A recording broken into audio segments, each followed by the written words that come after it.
আমি লন্ডন সফর করেছিলাম, এক ভাইয়ের কাছে শুনলাম, আমি অবাক হয়ে গেলাম। তিনি পত্রিকায় দেখে আমাকে বলেছেন, এক লোক 8 তলা থেকে 8 তলা বিল্ডিং এর ছাদের উপরে পড়ে গেছে। 8 তলা বিল্ডিং এর ছাদের উপর থেকে পড়িয়া তার কিছু হয়নি, হাত পাও ভাঙে নাই, মরেও না, খালি কিছু চামড়া টামড়া ছিঁড়ে গেছে। তাড়াতাড়ি অ্যাম্বুলেন্স আসছে, অ্যাম্বুলেন্সে তাকে নিয়ে গেছে, হসপিটালে নিয়ে যাবে চামড়াগুলো সেলাই করে দেওয়ার জন্য। অ্যাম্বুলেন্সে উঠাইয়া তাড়াতাড়ি অ্যাম্বুলেন্স আসছে, দরজা যেভাবে লাগাইছে দরজাটা ভালোভাবে লাগে নাই। দেখেন নাই মাইক্রোবাসে বা অ্যাম্বুলেন্সে অনেক সময় দরজা এরকম মারার পরে অনেক সময় লাগে না, যার জন্য ড্রাইভার বলে যে দরজাটা ভালো করে লাগায় নাই, ঠিক না?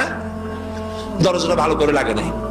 সামনে চলতে গিয়ে এই গাড়িটার ব্রেক কষতে হয়েছে ড্রাইভারের কোনো কারণে।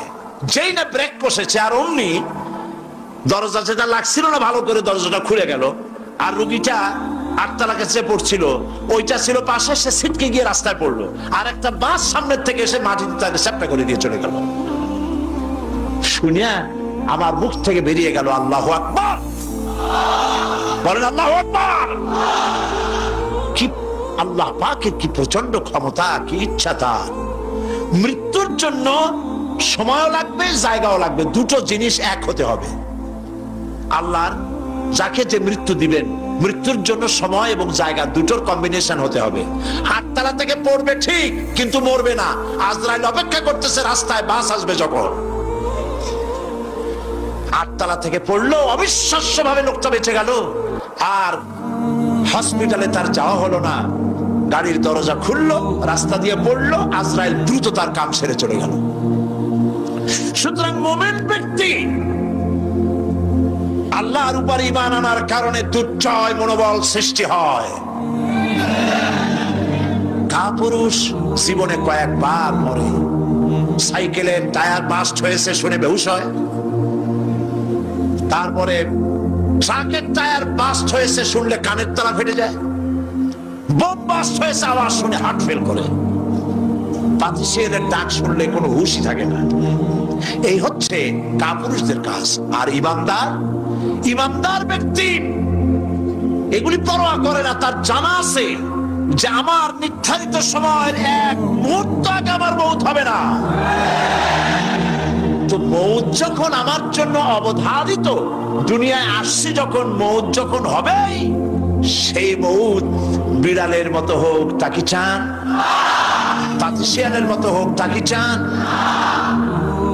আমি তো বলি যে বিড়ালের মতো 500 বছর বেঁচে থাকার কোনো লাভ নাই, সিংহের মতো 5 মিনিট বাঁচুন। মির্জাফরের মতো 50 বছর বেঁচে থাকায় লাভ নাই, খালিদ বিন ওলীদের মতো, সিরাজউদ্দৌলার মতো বেঁচে থাকুন।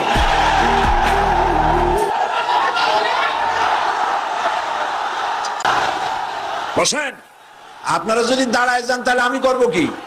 বসেন বসেন। সেই জন্য এই ক্ষণস্থায়ী জীবনকে কেন সেই অনন্ত সুখময় জীবনের জন্য উৎসর্গ করে দেব না, যা আল্লাহর কাছে পাওয়া যাবে কিয়ামতের দিন। দেখেন, মৃত্যু হওয়া উচিত মুসলমানদের শাহাদাতের মৌত হওয়া উচিত। কি মৌত হওয়া উচিত? আল্লাহকে আজকে প্রাণ খুলে বলি, আল্লাহ জীবন তো নিবাই, সুতরাং জীবন যখন নিবা, মৌতটা শাহাদাতের মৌত তুমি আমাদের দান করে দিও। কাপুরুষের মতো মরতে চাই না, শাহাদাতের মৌত চাই। সুবহানাল্লাহ বলেন, আমিন বলেন। মুমিন ব্যক্তি তার বড় ফায়দা, সে সাহসী হয়। সুবহানাল্লাহ বলেন। দেখেন, বুখারী শরীফের হাদিস,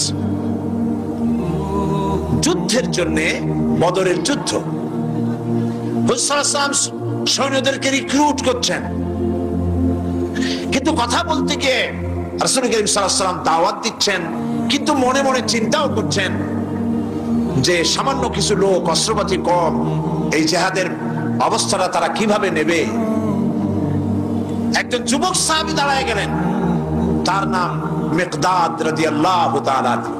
যুবক, এই পৃথিবীতে যুবকদের ইসলামের সবচাইতে অবদান কাদের? চিল্লায় বলো। যুবকদের অবদান সবচাইতে বেশি। হযরত মিকদাদ রাদিয়াল্লাহু তাআলা আনহু তিনি দাঁড়ায় গেলেন, তিনি বললেন, ইমদি বিনা ইয়া রাসূলুল্লাহ হাইসু মা তাশা। হাদিস, হে রাসূল, আপনি আমাদেরকে নিয়ে চলুন। কত সৈন্যতারা আসতেছে, কত অস্ত্র নিয়ে আসতেছে, এটা আমাদের ভাববার বিষয় নয়। আপনি আমাদের নিয়ে চলুন, হাইসুমা তাশা আয় হাইসুমা আমারাকাল্লাহ। আল্লাহ আপনাকে যেদিকে আমাদের নিয়ে যাইতে কয় আপনি সেই দিকে আমাদের নিয়ে চলুন। মানুষেরা হাসাহাসি করতো লন্ডনে বাসে বসে, মৌলবীরা কয় সুদ ছাড়া নাকি ব্যাংক হবে, কেমনে হবে, ট্রেড ইন্টারন্যাশনাল চলবে কেমনে? অতঃপর সুদমুক্ত ব্যাংকিং এর পরিকল্পনা এলো, পরিকল্পনা দিলেন সেই মজলুম মুসলিহ, যাকে এক শ্রেণীর তথাকথিত পীর এবং আলেমরা যাতে গোমরাহ বলেন, হাবিজাবি বলে গালি দেন। বিংশ শতকের শ্রেষ্ঠ মুজাদ্দিদ আল্লামা সৈয়দ আবুল আলা মওদুদী রাহমাতুল্লাহ আলাইহি, আল্লাহ জান্নাতুল ফিরদাউস নসিব করেন, জোরে বলেন আমিন। এই পৃথিবীতে সর্বপ্রথম এই শতকে সুদমুক্ত ব্যাংকিং এর পরিকল্পনা তিনি দিলেন। আর সেটার উপর ভিত্তি করে আজ সারা পৃথিবীতে অসংখ্য ইসলামী ব্যাংক আর বীমার রাস্তা খুলে গিয়েছে। আলহামদুলিল্লাহ বলেন। গালি দেওয়ার সময় একটু চিন্তা করে গালি দিয়ে, যার সম্পর্কে গালি দেন আছে না এক শ্রেণীর পীর, সহ্যই করতে পারে না, আমার ইসলাম ঠিক আর বাইরে যা আছে শব্দ ঠিক। আপনি কি ঘির ব্যবসা পাইছেন নাকি, যে আমার দোকানে খাঁটি ঘি পাওয়া যায় আর কোন দোকানে খাঁটি ঘি পাওয়া যায় না? ইসলাম নিয়ে এরকম মনে বলে বিজনেস করার কোন সুযোগ নাই। কার সমালোচনা করছেন? জীবনে কি করেছেন, কি অবদান?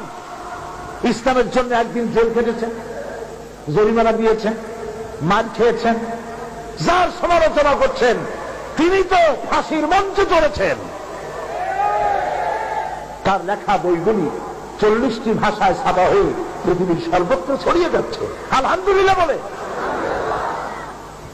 আপনারা বই লেখেন, 4 আনা দামের বই, 5 টাকা 10 টাকা দামের বই, লেখা থাকে সর্বসত্য গ্রন্থকার কর্তৃক সংরক্ষিত। একটা ফু দিলেও 5 টাকার কমে একটা ফু দিতে চান না।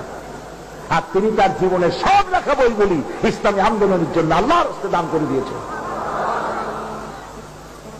সৌদি আওয়াল বাদশাহ ফয়সাল অ্যাওয়ার্ড পেয়েছিলেন। 12 লক্ষ পাকিস্তানি রুপি।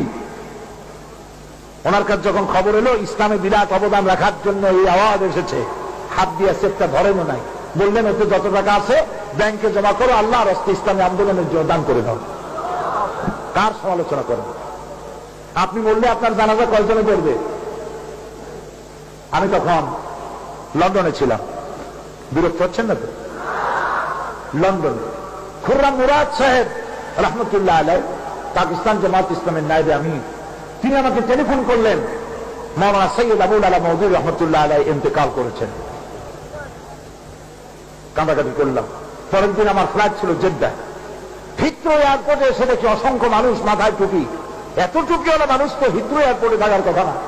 জিজ্ঞেস করলাম কারণ কি? তারা বললো মৌলানার লাশ এখানে আসবে, আমরা এখানে জানাজা পড়বো, ফ্লাইট চেঞ্জ করে করাচি চলে যাবে। আমি টিকেটের সাথে মিলাই দেখলাম আমার সময় হয় না, আমি জানাজা পড়তে গেলে প্লেন ফেল করব। আমি চলে এলাম মনের দুঃখ নিয়ে। মক্কা শরীফে পৌঁছে গেলাম, সেদিন ছিল শুক্রবার। জুমার নামাজ পড়লাম। নামাজের শেষ হওয়ার সাথে সাথে ইমামুল হারাম তিনি ঘোষণা করলেন, আসসালাতু আলা রাসূল as-sayyid al-ustaz আবুল আলা মওদুদী রাহিমাহুল্লাহ। এখন গায়েবানা জানাজা হবে, উস্তাদ মওদুদীর ইন্তেকাল হয়েছে। কাবা শরীফে আমি শরীক হলাম, লক্ষ লক্ষ মানুষ কাবা সামনে নিয়ে তার জানাজা পড়লেন। কাজেই সমালোচনা করতে গেলে একটুখানি জিহ্বা সংযত করবে। তিনি আওলাদে রাসূলও ছিলেন। কাজেই সমালোচনা করতে গিয়ে পাইকারি দরে মুরিদ বাড়াবার জন্য, নিজের পকেটে বেশি টাকা আনার জন্য আওলাদে রাসূলের সঙ্গে বেয়াদবি করবেন না।